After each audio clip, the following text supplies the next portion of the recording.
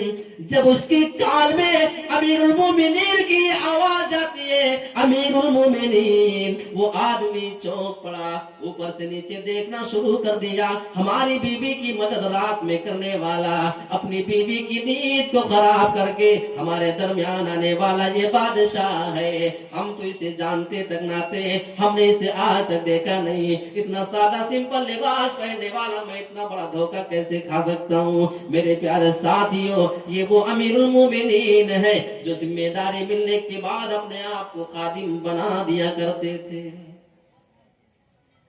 ایک مرتبہ گھوڑوں کے اوپر مالش کر رہے ہیں، جنگ کے لیے گھوڑوں کو نکلنا ہے، مالش کر رہے ہیں، ان کے پاس ایک والی آتے دوسرے شہر کے، ان کو بھی اپنے پاس بلاتے ہیں، آؤ ذرا ہمارے ساتھ مل کر کے اس کام میں مدد کرو۔ بغل سے آواز آتی ہے، ایک دوسرا آدمی ان کو بار بار یہ کہہ رہا تھا، اے امیر المومنین، یہ کام تو کسی معمولی خادم کا ہے، آپ خود امیر المومنین ہو کر یہ کام کر رہے ہو، اور آپ اسی آدمی کو بھی جو وہاں کا والی ہے، وہاں کا گورنر ہے، اس کو بھی اپنے پاس آپ بلا کر کے یہ خدمت کروانے جا رہے ہو، آپ فلاں غلام کو بلا دیں، وہ یہ کام کر دے گا۔ حضرت عمر فاروق کا جواب یہ تھا، اے لوگو، مجھ سے بڑا مسلمانوں کا خادم اور ان کی خدمت کرنے والا کون ہو سکتا ہے؟ میرے پیارے ساتھیوں، یہ میں نے آپ کے سامنے ذمہ داریوں کے احساس کے مطابق اور اس ارادے سے، کیونکہ آپ کے گاؤں میں یہ جو مدرسہ ہے، جن لوگوں نے تعاون کیا اور جو لوگ کرنا چاہتے ہیں یا لوگ ابھی انتظار میں ہے کہ کریں گے، اللہ کی قسم اگر اس مدرسے میں پڑھنے والا ایک مسکین، ایک لاچار، ایک غریب، ایک یتیم، اگر اس کی کفالت آپ اپنے حوالے کر لیں اور اس کے خرچ کا ذمہ آپ اپنے حوالے کر لیں اور ان کے اساتذہ کی تنخواہوں کا انتظام اگر آپ کر دیں، اگر یہ کام آپ کر لے جاؤ، اللہ کی قسم کل قیامت کے دن اگر اس کا بدلہ کہیں آپ کو اتنا بڑا مل جائے جس کا آپ نے کبھی گمان نہیں کیا ہوگا، تو یہ آپ کے لیے بڑی خوش نصیبی اور خوش قسمتی کی بات ہوگی۔ انہی باتوں کے ساتھ میں اپنی بات کو ختم کرتا ہوں اور اللہ رب العالمین سے دعا کرتا ہوں کہ پروردگار تو اس مدرسے کو دن دوگنی اور رات چوگنی ترقی عطا فرما، اور اس کے منتظمین کو تو صحت و عافیت کے ساتھ رکھ، اور اس مدرسے میں کام کرنے والے جتنے بھی مدرسین ہیں اللہ رب العالمین ان کے خلوص کو قبول فرما، اور جتنے بھی ان کے شاگرد بن کر کے نکلے اور پڑھ کر کے نکلے، اے اللہ تو ان کو صدقہ جاریہ بنا دے اور اس کا بہترین بدلہ تو ان کو کل قیامت کے دن